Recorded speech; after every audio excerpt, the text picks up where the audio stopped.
Assalamualaikum warahmatullahi wabarakatuh. Pak, maaf mengganggu waktunya. Bisakah saya berbincang dengan Bapak? Ada beberapa hal yang ingin saya konsultasikan dengan Bapak terkait materi pelajaran kemarin. Waalaikumsalam warahmatullahi wabarakatuh. Oh iya bisa. Kebetulan saya juga lagi santai.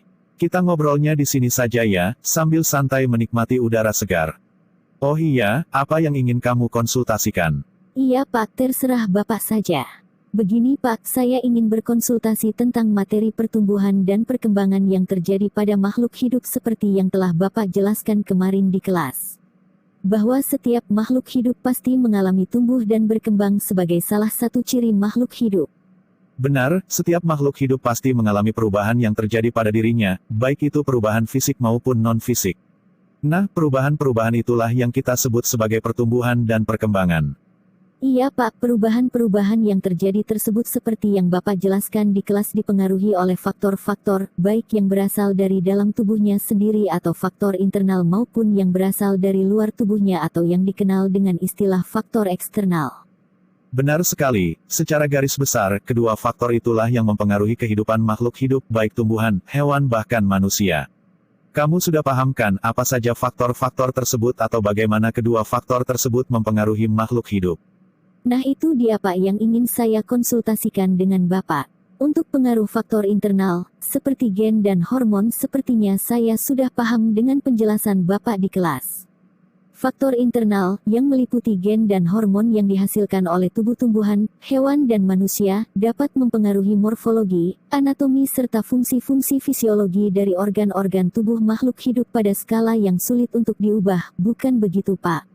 Ya benar, faktor-faktor internal seperti yang kamu katakan tadi, memang relatif lebih sulit diubah karena melibatkan sel-sel tubuh sebagai unit terkecil yang menyusun tubuh makhluk hidup. Tetapi, perlu diingat bahwa tidak semua faktor internal tersebut dihasilkan di dalam tubuh makhluk hidup, terkadang beberapa jenis hormon dihasilkan di luar tubuh makhluk hidup. Atau lebih tepatnya dapat kita katakan bahwa faktor internal adalah suatu bentuk pengaruh pada makhluk hidup yang berasal dari dalam tubuh, karena bagaimanapun hormon yang dihasilkan dari luar tubuh tersebut harus dimasukkan ke dalam tubuh makhluk hidup agar bereaksi. Oh begitu ya Pak, akan saya perbaiki pemahaman konsep saya tentang faktor internal tersebut Pak. Jika faktor internal adalah segala bentuk pengaruh yang berasal dari dalam tubuh makhluk hidup. Jadi, faktor eksternal adalah segala bentuk pengaruh yang asalnya dari luar tubuh makhluk hidup ya Pak, seperti lingkungan begitu ya Pak. Tepat sekali, faktor-faktor eksternal yang kita pelajari sesungguhnya adalah lingkungan di mana tempat makhluk hidup itu tinggal dan hidup. Sehingga, semua yang berada di lingkungan sekitar makhluk hidup dan berpengaruh terhadap kehidupan makhluk hidup itulah yang kita kenal sebagai faktor eksternal. Jadi, udara, cahaya, suhu, tanah, air dan semua yang ada di sekitar kita itu termasuk faktor eksternal ya Pak? Benar, semua hal yang kamu sebutkan tadi merupakan contoh faktor eksternal. Tapi Pak, kebutuhan akan faktor-faktor eksternal tersebut kan berbeda-beda antar makhluk hidup Pak. Seperti tumbuhan lebih membutuhkan CO2 dibandingkan O2, sebaliknya hewan dan manusia lebih membutuhkan O2 dibandingkan CO2. Atau kebutuhan akan air terhadap ikan berbeda dengan hewan darat ya Pak?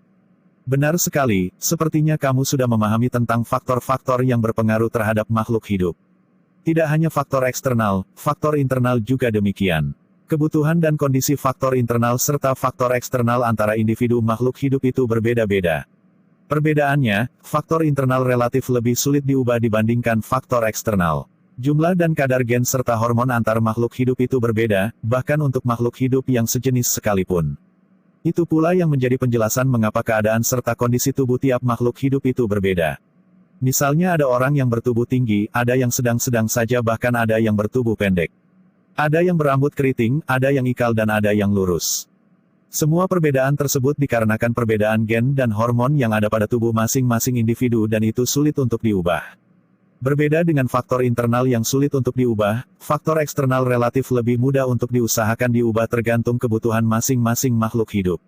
Misal ketika kita kepanasan dengan sinar matahari kita akan cenderung untuk pergi berteduh, atau ketika musim kemarau di Afrika yang berkepanjangan hewan-hewan dapat melakukan migrasi, dan beberapa tumbuhan juga dapat mengadakan penyesuaian diri terhadap lingkungannya seperti merontokkan daunnya.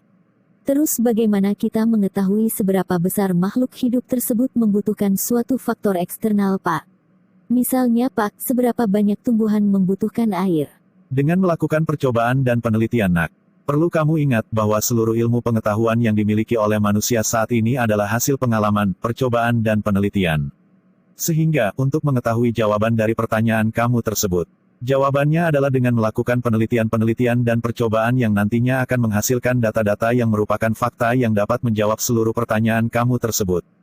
Oh iya, Pak, dapatkah Bapak menjelaskan bagaimana saya dapat melakukan penelitian-penelitian tersebut, Pak? Oh tentu, materi itu insya Allah nanti akan saya sampaikan pada pertemuan kita di kelas. Pada materi, merancang, melaksanakan dan melaporkan hasil rancangan percobaan tentang faktor-faktor eksternal yang berpengaruh terhadap pertumbuhan dan perkembangan tumbuhan. Oke lah kalau begitu, saya harap kamu dapat mengerti penjelasan dari saya tentang faktor-faktor eksternal yang dapat mempengaruhi makhluk hidup. Berhubung waktu istirahat akan segera berakhir, saya pikir kamu juga harus kembali ke kelas. Maka kita akhiri diskusi kita hari ini ya, kebetulan juga ada yang ingin saya kerjakan. Nanti materinya akan kita lanjutkan di kelas tentang percobaan faktor-faktor eksternal bagi pertumbuhan dan perkembangan tumbuhan. Oh iyalah, Pak. Terima kasih atas penjelasannya, Pak. Akhirnya saya mengerti tentang faktor-faktor yang berpengaruh terhadap pertumbuhan dan perkembangan makhluk hidup. Sekali lagi, terima kasih atas bimbingannya, Pak. Saya masuk dulu ya, Pak. Sepertinya Ibu Guru sudah mau masuk juga nih, Pak. Oke, tetap jaga kebersihan dan kesehatan, tetap gunakan masker, cuci tangan sebelum dan sesudah memegang sesuatu, tetap jaga jarak dan social distancing, rutinkan berolahraga dan makan makanan yang bergizi dan sehat. Hindari rokok dan minuman beralkohol. Terima kasih atas nasihatnya, Pak. Saya masuk ke kelas dulu ya, Pak. Assalamualaikum warahmatullahi wabarakatuh. Iya sama-sama. Waalaikumsalam warahmatullahi wabarakatuh.